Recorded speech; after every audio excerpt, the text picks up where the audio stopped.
সবটা জেনেও এখন চুপ থাকি।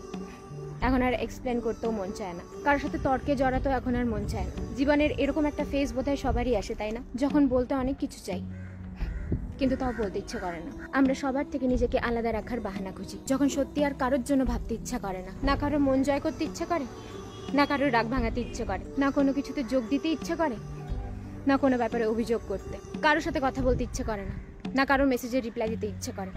সবার কথা মতন চলতে চলতে, সবাইকে বুঝতে বুঝতে আজকে আমি বড় ক্লান্ত। মনে হয় এই প্রচন্ড ভিড়েও বোধহয় আমি খুব একা। মাঝে মাঝে মনে হয় যে এই স্বার্থপর দুনিয়ার থেকে যত দূরে থাকা যায় তত ভালো। তাই মনে হয় এখন কেউ সাথে থাকলেও ভালো, না থাকলেও ভালো, কথা বললেও ভালো, না বললেও ভালো।